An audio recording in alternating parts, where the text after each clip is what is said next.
Hey guys, Capt here, preaching the word, inspiring 5 minutes at a time. Hey, in 1 Timothy 7, it says, God has not given you that spirit of fear, but of power and of peace and of sound mind. Now, I know this morning God put on my spirit, I'm on my prayer walk, there's people dealing with anxiety and fear. And anxiety leads to fear.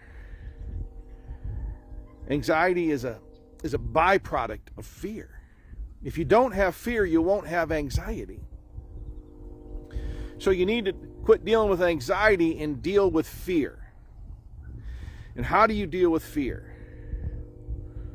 Right, here's the solution. It's interesting that, so God says He didn't give you that spirit of fear, so it's not coming from Him. But He gives you power and peace, right? And what's the last thing? Sound mind. So He has given you the power, because of your sound mind, to know that when fear comes and when anxiety comes, you can overcome it.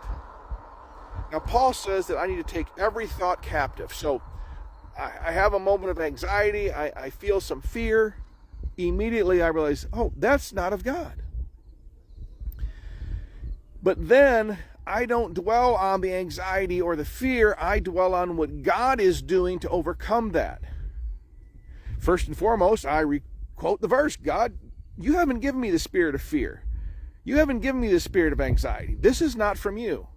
And I'm a child of God. Therefore, I have power to overcome this. I'm going to have peace because I have a sound mind, because you gave it to me, not because of what I did. And so we have to understand, right? If you need counseling, go to counseling. If you need to talk with somebody, talk with somebody. But the bottom line is, until you make a decision, either through counseling or through counsel or just on your own, that this is not going to affect you, because you know that God has given you power, He's given you peace, and He's given you a sound mind, and you say, I'm not going to let this affect me, and I'm going to think on the things of God, those things that are pure and righteous and good. And as you dwell on those things, the fear and the anxieties will pass away.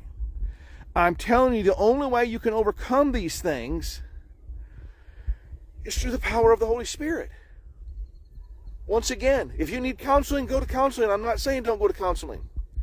But it's going to be the power of the Holy Spirit through that counselor